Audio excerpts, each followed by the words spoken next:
I've always said that narcissistic abuse is going to increase when you have a life crisis, when your mom's diagnosed with cancer, when your dog dies, when you get laid off at work.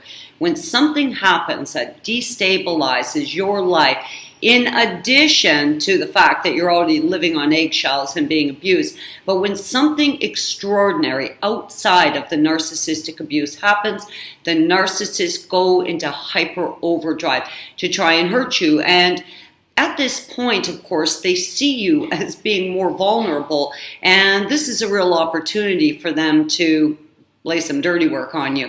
Now, I've received a lot of emails lately expressing this very thing. Something horrible has happened to one of our friends here at the channel, and the narc just went into overdrive to hurt them. I, too, have had a very real experience with this very thing very recently, and I want to discuss that with you today. I've been almost completely off grid for 2 weeks. You guys may remember the last video I did. I said I really felt like I was experiencing adrenal fatigue because my son Jacob had been in the hospital. Now we get my son Jacob out of hospital. We get him with an older brother. Jacob's doing much better. And in comes the information I didn't want. I have one sibling, a younger sister. Her name is Kristy. And my sister Kristy, very sadly, has led a very alternative type lifestyle. She has suffered from drug and alcohol addiction for over 35 years, 37 years, I think we calculated. 2 weeks ago, right after we got Jacob settled and I was feeling really good, and I was on my way out the door to a cooking class, and I check my email before I go, and there's an email from a friend. For those of you who've been with the channel for a while, you may remember I was living in a small prairie community called Rockland, Saskatchewan. Now, Rockland is a very small town, and in fact, so small we don't even have a police detachment. But the police from a neighboring community had made the 40-minute trek down to Rockland and were literally walking in the streets looking for me. They came across a friend of mine. My friend had told them I'd moved to Mexico and offered them my contact information. They suggested my friend contact me and ask me to call them, which is what I did. And I'll tell you, I knew it was serious because, well, I never have police looking for me, first of all, and the fact they had driven all the way down there looking for me did indicate that something serious had happened, and truly something very serious had happened. Now, over the 35 years that my sister was drug addicted, I've received many calls from police. She had been incarcerated. They had taken her in under the Mental Health Act and, put her in a mental hospital, or had forced her into a drug treatment program, or her car had been towed away, or she was found wandering in the streets high out of her mind, or whatever it was. I'd received many calls, and I was aware that one day I may get the call that nobody wants to get, and yes, that's what that call was. My little sister Kristy had lost her battle with drug addiction, and she had lost it in a way very reflective of the horrible life that she had been leading for all those years. I'm actually still really trying to come to terms with this. I guess that day on the phone with the police officer, I guess when I dialed the number, I knew it was a possibility, but I'd received so many calls, over the years. I thought, oh God, what has she done now? That's what I'm thinking while I'm calling. What in the hell has she done now? And, she had, my sister had died. Thinking I was prepared for that call, wow, was I caught off guard. I literally started screaming.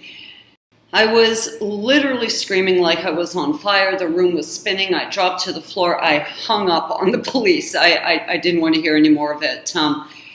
Took me a couple seconds to get back up off the floor. By now, of course, the kids have run in the room. They're picking me up. And thank God the police officer phoned back. I guess she had recognized my moment of terror. God, I love my little sister. I just, I really love my little sister, Kristy. And it had been such a heartbreaking 35 years for all of us watching her truly destroy herself. I mean, she truly destroyed herself right to the bitter end. And so they called back. They had explained the details to me.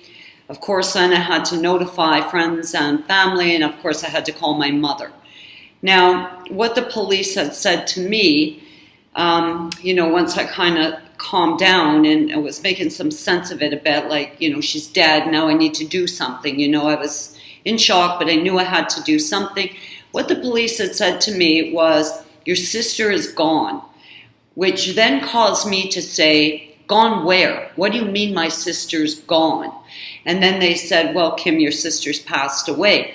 Now, before I called my mother, I really thought about that. And I got to tell you, I thought that was a really great way for them to handle it, because there was that split second, like that moment where now I'm saying, what do you mean she's gone? Where is she gone? And my head's going, I'm thinking, oh God, she's dead, right? So there was that momentary lapse rather than them just blurting out, hey, Kim, your sister's dead, which I thought it was better. So I call my mom and I say, Mom, I've got to tell you something, and Kristy's gone. Well, of course, she did the same thing. Her voice gets loud, she's getting agitated. What do you mean she's gone? Where's she gone? Where's Kristy? And then I explained to her what had happened. I actually used that technique with everyone in the family, and I kind of liked that. I thought the police were very considerate by doing that, because it really did give me that split second just to try and get my head around what was coming. And I appreciate that. So anyways, of course, I post the fact that my sister's passed away on Facebook, and cousins and friends and family are just, they're calling, they're emailing, they're messaging me, and I'm in communication with people, and I instantly recognize I have this incredible support network. The love and the condolences that were pouring out, friends I had gone to kindergarten with, all my cousins, and kids I'd grown up with, kids who knew my sister, and everybody knew that my sister had problems. Anyone that we've known over the last 35 years, my sister's condition was not something she could easily hide. It was pretty severe. And people were so kind and so supportive and so loving, and really extending their self in friendship. And friends here from YouTube, so many friends from the channel who were on my Facebook page had made an incredible effort to reach out to me. And of course, my dear friend David Demars, had set time aside to, talk with me about this and be the great support he's always been. And, David, I love you, honey. So to be honest, I was shaken. I was rocked. I was really struggling to understand how it could have gone that far. I'd watched my sister's drug addiction go to some pretty low lows, but I guess in my heart of hearts, in my hopeful thinking, I had believed that one day she would beat it. One day. There were times when her and I would talk, and she'd say, Kim, I promise one day I'm going to beat this, and I'm going to... I have one sibling. She's a sister. She lives in Canada. My sister's been a junkie for about 30 years, maybe 32 years now. And since my sister's not on the heroin anymore, she's been on all kinds of barbiturates and booze. And my sister has this body odor, this stink of like burning rubber or something that comes off her. And it's always really kind of triggered my projectile vomit reflex, which is much worse than triggering my gag reflex. This mourning hostage creature, her real name is Erin, stinks like that too. I'm going to do some gardening with you, and I'd really looked forward to that. I thought that would happen for us. And, of course, I get up every morning at 5 o'clock. I've got a big garden up on my rooftop patio, and since her passing, I sit up there at 5 in the morning, and I can just see the stars in the sky, and the sun hasn't come up yet, and I talk to her, and I truly hope she's in a better place, though I'm not really a fan of, believing that when people are dead, they're in a better place. That's horrible to me. But I hope that she can see my garden. And the other morning, all my sunflowers had broken open in the night, and I was pretty excited, and I said, "Oh, Chrissy, look, our flowers are growing." Sorry, I'm really trying to compose myself. I feel absolutely overcome with grief. I feel like a piece of me has been ripped away. And God, I love my little sister. I just loved her so much. And I really had hoped that things would end differently for her. Now, with that said, clearly by any public posts that were out there, anyone could see that I was deeply hurting as a result of losing my little sister, especially in such an unthinkably horrible way. You really never want to think that a drug addict is going to die, from a drug overdose. It just, so sad. Such a horrible loss of life. And yeah, I'm sorry, my mind's wandering everywhere. So this public display of kindness and love and consideration for me and my mom and my sister's son. She had a son that I raised, and I raised him as if he was my own child. And of course, I had been in regular communication with him, and he was really hurting as I had been. And who pops up? Well, I'll give you guys a couple of guesses. Now, I'm sure many of you remember serial stalker, cyber freak Michelle Titler. And I don't mind using her name publicly because surely she launched this recent smear campaign against me only days after my sister's death. And I mean in a very public way. Absolutely outrageous. Now, it's this that I really want to talk about. I guess that she, in her true narc form, saw this as a vulnerability in me, saw that I was hurt, that I was feeling very wounded, and was really in need of kindness and support. And she just launched this public smear campaign. It was absolutely mind-blowing. Sometimes narcissists actually still have the ability to shock, absolutely shock, and leave me feeling dismayed. Now, her mother died a few years ago, and though I'm not a fan of Michelle's, certainly you want to, act with some integrity, some class, a sense of morality, a sense of compassion. And I knew that I would be very hurt if my mother had died, and I most certainly got in touch with her and told her I was very sorry to hear about her mother. I mean, she was a kid from my neighborhood growing up, and I certainly did know her mother. And I really felt very compelled to extend myself in kindness, to offer some support, to be a shoulder to cry on if she needed it. Not with these creatures. Honestly, they can't even fake human behavior. They can't even fake having a little bit of class. I believe years ago, before all this exposure, narcissists would try to continue positioning the mask. But with this huge, vast global awakening, this incredible awareness about what they are, I don't think they care anymore. I don't think the mask is important. Too many people are onto them, and I don't think they even feel the need to hide how truly disgusting and odious they really are. I mean, she probably was thinking, wow, Kim's down. I'm going to see if I can kick her. I've got to tell you, it backfired so epically on this freak. It backfired so badly on her. My whole message thing just lit up. Messages were pouring in. Oh my God, Kim, I'm so sorry. Oh my God, her family, her kids, people that know her were just pouring condolences on me, telling me how embarrassed they are by her behavior, how sickening and disgusting and mentally ill she is. These types of public smear campaigns, they don't work anymore for these creeps. They really don't. People were absolutely sickened and disgusted by this pig.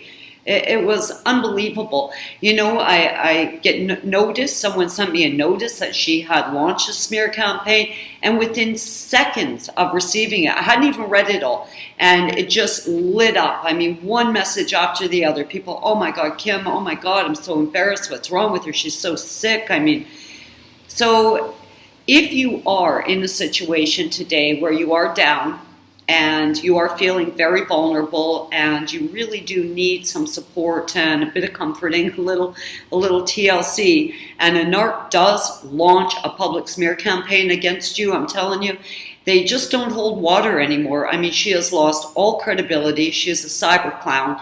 No one takes her seriously. She is absolutely disgusting to most people that look on. And another thing is, I think everybody, even narcs, try to do their best. Like, I don't think a narc gets out of bed in the morning and thinks, man, I'm going to do the most disgusting, diabolical thing I can possibly come up with. I think that is her best. Like, I think that's the best she's got. No class, no integrity, an absolute demonically possessed gutter rat. Absolute gutter rat. That is the best she's got. And I'll tell you, that was unbelievably transparent to anyone that saw that. Yeah, I was overwhelmed by the amount of support. And of course, as I was kind of reading my way through this horrible post she had made, a big post, absolutely disgusting, I'm starting to really sink, you know, emotionally, mentally. I was really starting to sink, and then up pops just one after the other. So it kind of boosted me back up again. And you know, this is the first video I've made since finding out about my sister's death. I have missed you guys terribly, and I've really tried many times to make a video.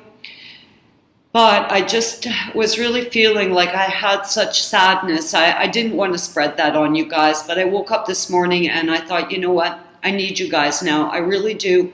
I feel very, very alone. I feel very isolated. I haven't left my house. Today is one of the first days I actually got dressed and got out of my pajamas. I have just been feeling so horrible. So I was so worried about spreading any sort of contagion on you guys, you know, because I had been feeling really down and depressed and sad and missing my little sister so much. But, you know, I also recognize that you guys are that rope that I hang on to. You guys are that connection to sanity and compassion and enlightened critical thinking. So I am sorry for the tears earlier in the video. I've been really stuck. I think this is the 20th video I've tried to make in 2 weeks. I've just been absolutely stuck emotionally. So this is my breakaway video. I was hoping I wouldn't cry, but this is it. So I have really missed you guys so much, and I've desperately needed the support of this community. So if I did spread a little negativity on you there, I'm sorry. I didn't mean to. That is truly the best I've got today. Now, I want to wrap this up by saying I should have expected this, but I was actually caught off guard by this attack from Michelle Titler, and she did this in her own name at social media, wanting people to see it, wanting people to see her name. Well, see it they did, and disgusted they were. Now, if something horrible has happened to you recently, and I have received a lot of emails in the last week telling me you have, and the narc has amped up their abuse against you, do not panic, because you know what? The world is seeing through this. They're truly seeing this. People are waking up. People see this disgusting behavior, and they are disgusted by it, morally outraged at the filth. I mean, people were writing to me going like, how low really could someone go? She could have posted anything that day. She could have even posted that she didn't like me, you know, but she didn't have to launch a nasty, horrible smear campaign like that. But again, that was her free will. That was her choice. And I do believe in many ways God is truly helping us by allowing them to expose themselves like this. Like if I had to be her punching bag that day for people to truly see her for the piece of turd she is, you know what? I can suck that up, because all credibility is lost for her. She is nothing but a cyber clown. And expect it. I should have expected it, but I really didn't think that even she could get that low. So I was caught off guard. I truly was caught off guard. I really didn't think anyone could get that low. I mean, that is just beyond disgusting. Anyways, enough said. This is my breakout of my horrible funk video. I have missed you guys terribly, and if you are being smeared today, trust me, I've just been smeared in a very public way. I have absolutely been kicked when I was down, and everybody saw through it. Literally thousands of comments, of support, of acknowledgement at how sick and depraved she truly is. So yeah, hang in there, guys. We're going to get through this. They're exposing themselves. It leaves us with more free time to discuss healing. Anyways, I'm Kim. You're watching Kim Wilson TV. I hope you're having a great narc-free day.